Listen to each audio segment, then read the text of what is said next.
Minden video. I think I've decided it's going to be an Minden video, even though it might have some physics in it, but it'll have some other stuff in it for sure, depending on how long the video goes and such.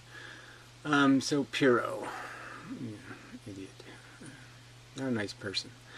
So he's labeled his video "Erroneous Feelings of Recognition." That's what it says. And I mean, can't anybody who's a little bit up to speed in terms of doing this logical thing first say recognition is never erroneous? You never just luckily, erroneously recognize similarities in things.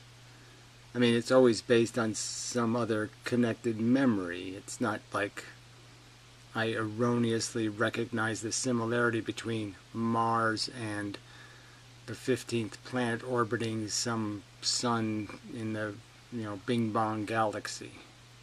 It's never erroneous recognition. It's cause and effect, and it's by experience and exposure. Now, the feeling of recognition is just another huge flaw. The feeling, recognition can either be an uneasy feeling or a good feeling, depending on what you're trying to recognize, whether you're trying to find something recognizable or whether you're finding nothing recognizable, nothing comforting or comfortable in what you're recognizing. I mean, recognizing that there's an airplane that's not flying right and it's heading right for me, something like that, wouldn't be a good recognition.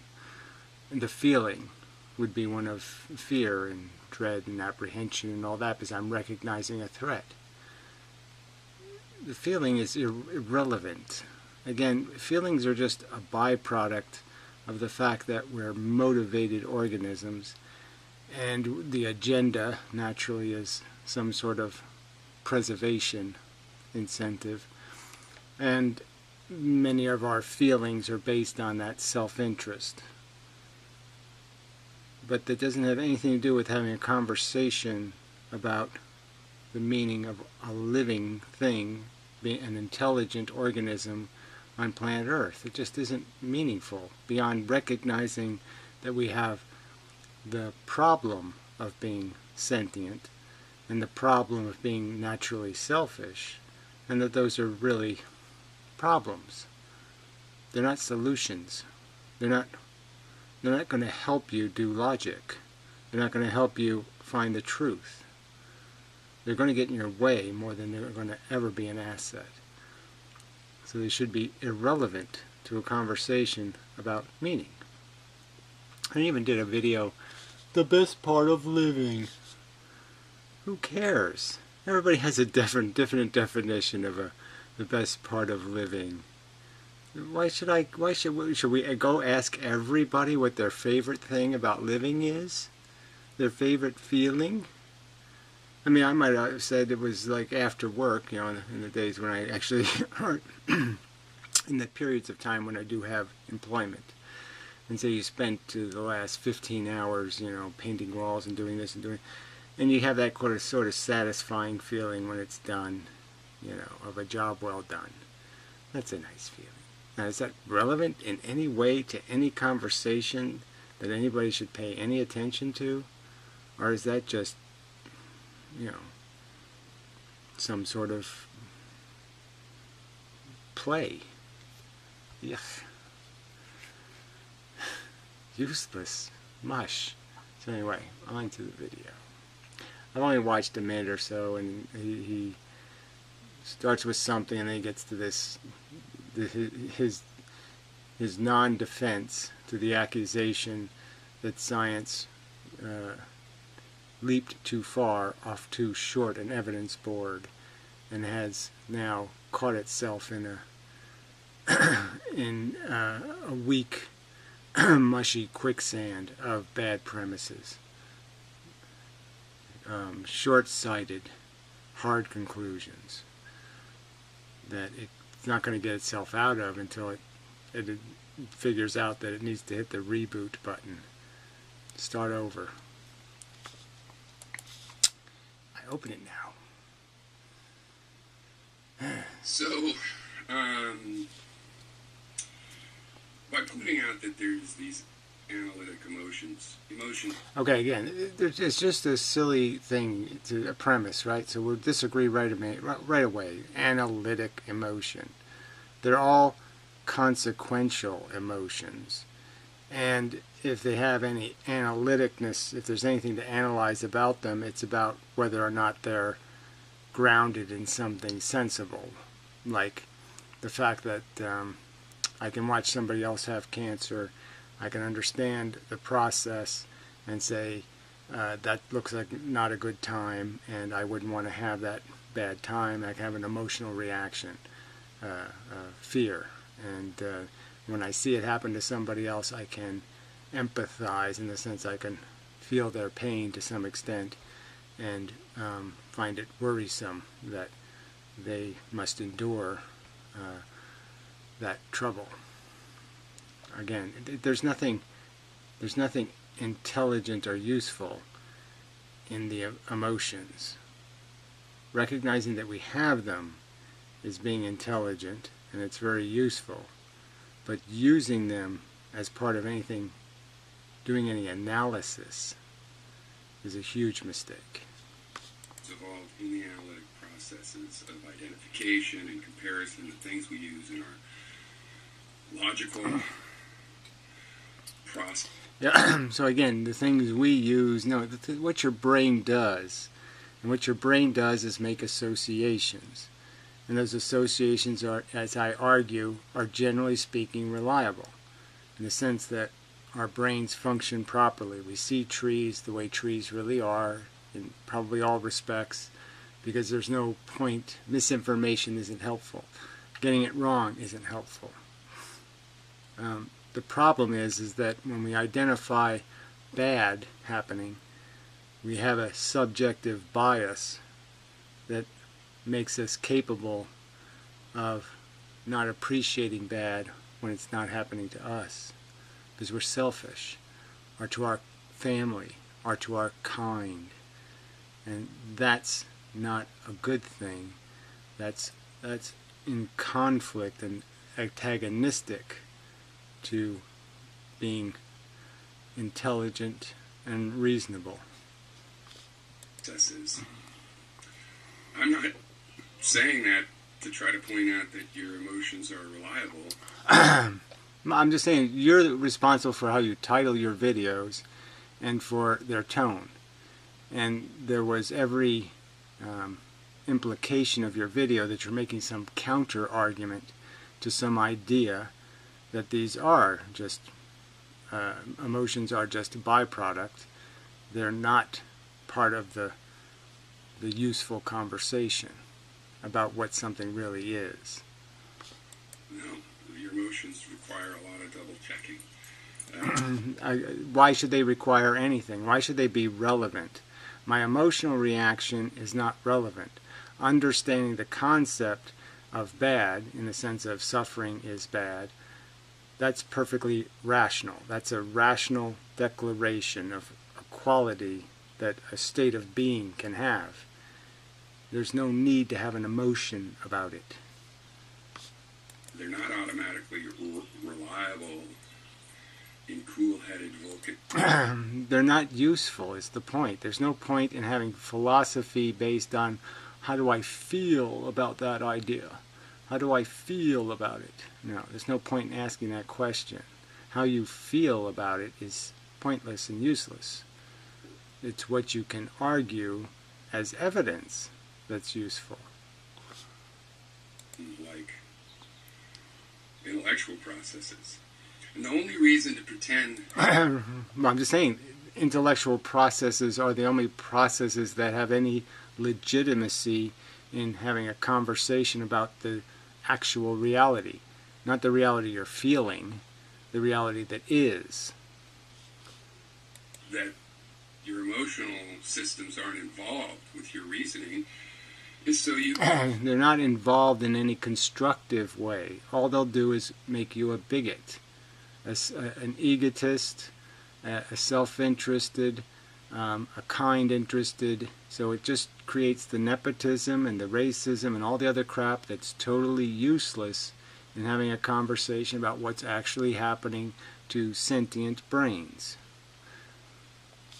You pretend that your reasoning is more reliable than it really is. So again, it's pretending you have reliable reasoning to argue that emotions have nothing to do with facts. So, for example, Gary's definitely had these feelings of comprehension and recognition. So again, the feelings are totally irrelevant. I've had feelings, no, I've had ideas, and those ideas I recognize as being superior to the ideas you're clinging to. Just as I've had the idea that evolution, an understanding, I've cognized, I've recognized that evolution is I'm just going to, I was going to say infinitely more, but there's no point in saying that. It's just such a superior theory in every respect. It wins, hands down. It's just, it's covered all the bases. Recognition about his TON system, and back when the TON system is what it's always been. All right, so now he's arguing these minutia points where I've had to augment or change certain things because I first tried to make it fit their model. So first I got rid of the wave idea, and then I got rid of the idea of bent space, but I kept the standard model of an atom, and so I tried to work within that model, and then I figured out, no, they got that wrong too. Electrons don't spin around doing this, and then. No, none of that shit happens. It's magnetism. It's not the same thing. Just as it occurred to me, I never heard anybody else make this point. It occurred to me that when they look at these other things in the universe, like galaxies, they're thinking like solar systems. And what I've recognized, what I've learned, is that if you think about it, solar systems are collecting matter from space. That's where all the heavy metals come from. They're the byproduct of a supernova somewhere else in the universe. They all got shot here. So solar systems are matter collecting, and galaxies are matter expanding. Galaxies are the death of what might be called black holes, or more aptly, dense matter. I don't think there's black holes per se. There's just dense matter that's not on fire. Was a trapezoidal system, and when it was trapezoid, there was never no trapezoid system. Fish system. So it wasn't a fish system, and the school of fish analogy is still useful. Just as I think Einstein's wrong about bent space, but using fabric to analogize gravity is still okayish. I mean, as long as you know it's not perfect. And obviously I qualified the fish analogy by saying, well, just think of a school of fish where the fish can only move one speed and they all move the same speed. And then what would be the dynamic of the school? How would the school move? It would move because more fish were going one way than were going the other way. That never changed. That idea never fell apart. So your more fake arguments from you, more distortions and perversions in the name of your dogmatic authoritarian religion. Unevidenced, unproven doctrine. He had this feeling that they were correct and apt and fit the world. Perfect. And again, the feelings are irrelevant. I was confident when I said, hey, if you think about a school of fish, it's a good analogy. Just as a good analogy for time dilation, and it's still a good analogy. is that if you're dancing as fast as you can in one place, and then I ask you to move left or right, you won't be able to dance as fast because it takes time to move. And that's how velocity, time dilates matter. It's a perfectly apt description. It's going to remain so forever because I'm on the right track and you're defending the wrong track. Perfectly. Problem there being, we know that they don't. So he's saying he has some evidence that he's proven that analogy incorrect. That he's proven somewhere, somehow, that the fact that there's a convergence mathematically, and that's all the math they have is a convergence. Einstein's math is just the description of a drain pulling from an infinite source. There's no bent space in the math. Newsflash. Just as the wave theory doesn't have any waves in it. Alright, it has probability in it.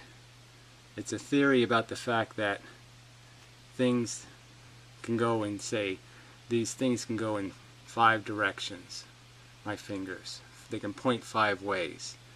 And that there could be a system that says, you know, anything that's within 2 inches of this way, all the others are going to get bent that way.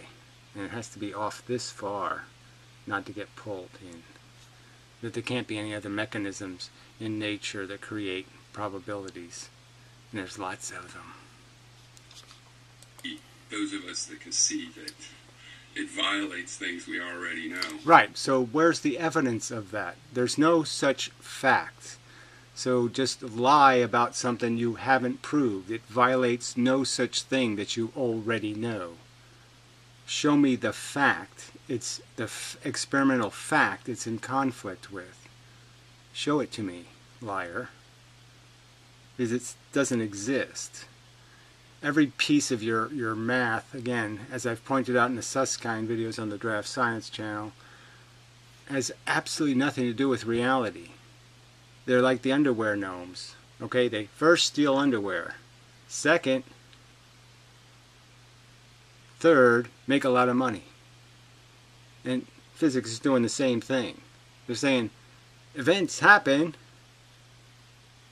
then 2 things go in the box, then nothing, no description, 3 things pop out. They don't do anything with the middle part. That's why they create these fake annihilation operators, annihilation and creation operators. So they think they had their math says when a photon hits a mirror, it annihilates something. Okay, somehow gets annihilated and gets recreated. They don't think, no, the photon goes in and that replaces some other photon's position. It takes the musical chair some other photon was going to sit in, and so that photon goes out. They don't explain that process. They just pretend it doesn't exist, the whole middle part. So that's because of emotional issues. No, it has nothing to do with emotions. It has to do with logic. And the fact that even in high school or grammar school, I could figure out that this stupid wavy description of a photon was insensibly nonsensical. It didn't make any sense. It had no structure. You might as well just reinvent gods, because it says nothing about a structure. It doesn't make any sense. There's no frickin' ether for it to wave in. There's no ocean of fluid, you know. None of that is indicated. It's a thing. It's a something. It's not mush. And the identification and comprehension side of emotion. So again, this argument from slanderous emotion. So I'll just say that when you went to high school, a physics teacher stuck his finger in your anus. and it turns you on, and that's why you can't think right. Is that it? I can come up with a pedophile story to duplicate why you're obsessed with your little icons. Maybe Richard Feynman saw you when you were 10 years old, and he made some suggestions. Huh? Maybe is that it? Some wave theorist molest you? Is that why you can't get over it? So this message is about the increased caution that you actually have to have. Right, and they have none. That's the whole point of my argument. There's absolutely no demonstration of that, okay, except with Newton. Newton was cautious as fuck. Newton wouldn't make it up. Unless he had evidence, he wasn't going to say it. He would talk about it, but he wouldn't publish it as this is my theory. No, because there wasn't enough evidence. And you guys are exactly not like that.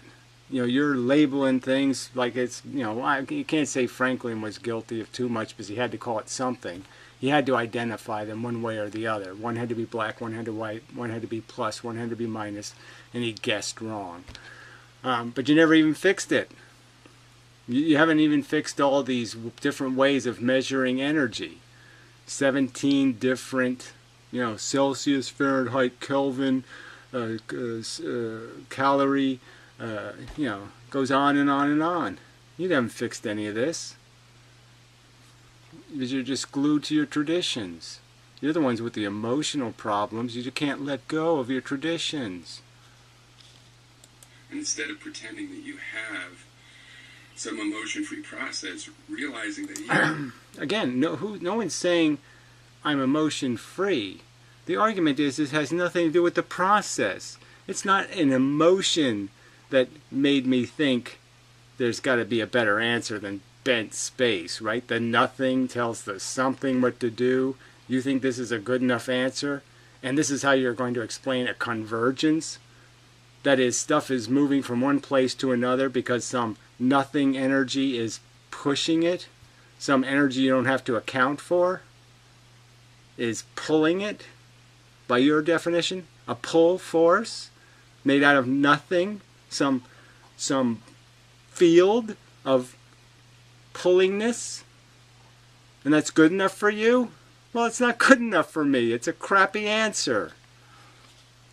Even if you separate out the really confusing, the really irrational emotions, like fear, from... So again, fear is irrational, according to this idiot. And that's why the world's a piece of shit. It's because a bunch of reckless assholes pay no attention to the fear they should have, the apprehension. They should be able to see the, danger, sharks in the water sign, and not be assholes and say, oh, sharks always like me. I'm special. I mean, what is the logic here? And again, this is an asshole who has proven his frailty, proven that he's not a very good sign reader. And he's talking about ignore fear again. Wow. What a dumb fucker. Your purely analytic process, you're still dealing with the emotions that accompany confusion. Oh, whatever. Again, confusion isn't the subject. The subject is can we figure out that evolution is the truth? Yes, we can figure that out. We can have the trial and evolution's going to win. Well, what does evolution mean? Well, it means it's a force of that creates complexity, a mechanism that creates complexity. It doesn't create better, it just creates more experienced. It creates things that have a legacy of trial and error. And the trial is based on not survival of the fittest by a reasoned definition, but just survival of the thing that beat the shit out of everything else. Curiosity, right? Identification of things. These feelings of, I got it, I see it. Right, so he's not recognizing that The seeing part is the thing that comes first. The recognition comes first, and then the emotion happens where you say, I feel good about myself because I accomplished the task. But I mean, if you're if you're in jail and you're trying to break the lock, with a paper clip, you hear the timbers click and you see the door open before you have the emotion, eureka, I did it. And you feeling good is because the door opened and you're going to get out of jail. It doesn't have anything to do with the logical process that enabled you to pick the lock. That eureka feeling applied in error and not double checked. And the fact that so again, that would be my argument that the whole edifice of physics is built on that since Newton. All you sloppy egotists have done is create a bunch of false premises based on just open speculation, and because it fit a little tiny bit and there was no competing theory, you jumped at it. So because Christianity was better than the religion that said, a giant lion tick created the universe, and when you die, he's going to suck your blood forever. Yeah, no one wants to believe in that religion. It's, wait, that's no good at all. That's no fun. And all fun is verboten, and you can never, if you have a pleasurable sensation, the government should kill you. Yeah, no one's going to join that religion. So Christianity, compared to that, wins, because they're equally unfounded nonsense, and that's a shitty religion.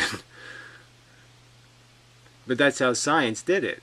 All they said was, well, it's better than the dirty sock theory of how the Earth got to the sun, is moving into the sun. I mean, yes, it could be that all the dirty socks are more on one side of the planet than the other side because people take their socks off when it gets dark and blah, blah, blah, blah, blah. And so you could have some dopey, dirty sock theory of what makes the Earth head for the sun. And okay, bent space is probably better than the dirty sock theory, but it's not better than a rational push force theory. Idiot. And you are an idiot, an obnoxiously arrogant idiot, and it will be written on your tombstone. I'm sorry, but I am right, and and it's only fair that trolls like you, because this is such a dishonest critique. I mean, if this was an honest critique, in the sense that you actually had some evidence, and you actually could demonstrate how science hasn't leaped to conclusions prematurely, fundamental structural conclusions way too soon, based on way too weak an evidence. If you can't concede that, then yeah, you deserve to have it written on your tombstone that you were just a propagandist in defense of a misguided Borg. It is an emotional process, means you're going to have to double check, and the more intense that feeling of recognition. And where's the double checking? Again, there's no double checking in the history of this. There's no way to test for something called a magical bent space field that makes things happen. Can't see it, can't find it, can't touch it, can't do anything. It's just, might as well say fairies did it. So it can't even be tested as a theory. And you haven't disproven anything regarding my particle theory, as I've already dispensed with the Feynman critique and problem. So where's your argument? Oh, that's right, you don't have one. All you have is obnoxious ad hominem attacks about how I have some sort of emotional problem, and that's why I don't like physics the way it's written. No, I don't like it because it's not rational. It doesn't simplify, it doesn't unify, it just religifies. You've just created all these magical fields, magical things. Instead of describing physical reality, you just keep creating dark energy, dark matter, dark this, invisible that. You just keep creating fake things, heavens, that do all the work, and call it physics. It's an insult to the word physics. recognition, the more doubt you're going to have to consciously put on that identification or whichever other emotion that you're feeling. So again, this emotional crap has nothing to do with the fact that I have a theory that not only simplifies, it unifies, and everything's physical.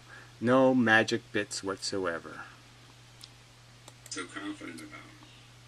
And that is where the confidence comes from, what it's composed of, is your emotional feelings. No, what a stupid thing to say. Your confidence comes from emotional feelings. Your confidence comes from the fact that you're not getting any counter argument that has any substance whatsoever. My confidence in evolution is because Christianity they can't ask their God to write his name in a cloud or on a tree. Their God will provide no evidence of his existence, so they're just fucking out of luck. Their UFO won't participate. The surety that you identified this thing, that some three-step argument is apt and not a fallacy. Well, I don't buy into any of that dogma about what logic is. So again, that's their problem. Yes, I think the law of non-contradiction is perfectly sensible, but stupid arguments about when it is an is, or silly is-ought gap bullshit and other kinds of nonsense like that are completely, in my opinion, nonsense. There's no gap in the evidence. There's no is-ought gap. As long as you say there is a bad in the universe, there's no problem finding lots of ought statements. They're just all over the place. As soon as something is bad, ought is invented. Not difficult at all. I'm not saying that I'm not advocating an emotional process. I'm telling you, you're stuck with an emotional process. No, and I'm saying no. There's absolutely we have no. Our emotions are irrelevant. If I scream these words or in a horrible rage, it makes no difference. The argument is the argument. You're not making an argument. You're making an argument from, I'm just going to presume you insane or emotionally disturbed. I don't have any obligation to actually argue the things you're saying. I don't have to defend physics because you have an emotional problem. I don't have to defend the fact that they really don't have any substantial evidence that photons can be moved by gravity, that they were never able to repeat the original experiment that was supposed to have proven it, and they've never used the Hubble telescope to prove it. So where's your proof except some idiotic lensing images, of that don't even make physical sense, where the lens is preposterously huge and in the wrong place, and they have to invent something called dark matter to make it rational.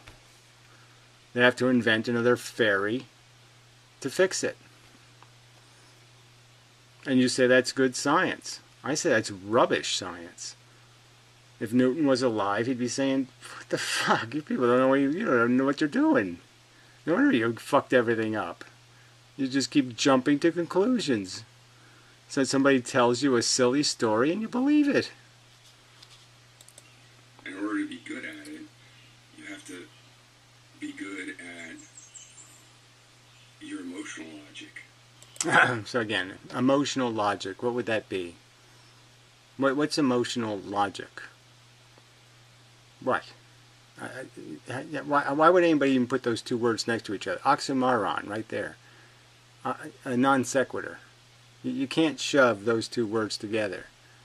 Logic and emotion. There's no point in doing it. Our emotions don't define the truth. Our emotions are subjective personal reactions that, yes, we have, but they don't prove anything. They're just personal sensibilities. You have to make arguments to prove something. You can't walk into court and say, I have an emotional feeling that he looks like guilty and kinda. Maybe I'm just emotionally reacting because he's wearing a red shirt. I don't know. I emotionally don't like him. That's not evidence of anything. It's rubbish. How you infer things from your emotions or not. Well, again, so keep saying it. Well, I'm saying you're doing brain wrong, okay, if you're thinking about your emotions. What you should be doing is emoting about your thoughts. That's what a smart person does. Well, that's what a person who knows what order the horses and the cart go in. And you haven't done any subject, and on this subject you continue to do it backwards. What inference you take from having a feeling of thinking you've recognized the underlying truth. A feeling about thinking you recognized, when it's an undeniable fact that you recognized. You didn't feel the recognition first. You saw the recognition first. You thought it. Again, I mean, how can you keep getting this shit backwards? Of the universe and what that feeling means and the confidence of that feeling, that has to be doubted. The confidence of the feeling, when feeling is confidence is a feeling. I mean, you just can't get around this mush. But what's confident? The feeling of feeling confident is based on what? It's based on the fact that there's nothing to challenge it. It's like the feeling of success when you've painted the walls and they all look well painted. Well, there's no evidence I didn't paint them. There's no evidence that it's a job unwell done. So yes, I have confidence it's a job well done. And I feel good. Now, if somebody shows up and they say, well, look, look with this magnifying glass. Look how uneven that paint is. And it's going to peel in 2 weeks. Well, then all of a sudden you're not so confident, right? You don't feel so good. Because somebody provided evidence. Because of its emotional components. And the only reason to deny this is so that you can pretend that your reasoning is more reliable than it really is. Again, pretend he's making the accusation that I'm pretending to be confident, or I'm pretending to think I'm right, that somehow I actually know I'm wrong. When no, I know I'm right because it wins on all the categories. I mean, every single category for what a good theory should look like or be, it's got it covered. And bent space doesn't have anything covered. It's not even a rational description of the tiny, the little piece of information that it's supposed to be describing, which is the existence of a convergence that can be caused by lots of things. Lots of things can cause a convergence, can cause things to move somewhere. Not just bent space. So anyway, what a lousy arguments. It's just yuck. Alright, so this person says, makes sense to me, but then I too, similar to you, like tranquility and the beauty of nature, as you talked about in a previous video. So they're tranquil. I mean, I can understand your personal sensibilities being overwhelmed by warmth and clean air and peaceful sounds and all of that stuff.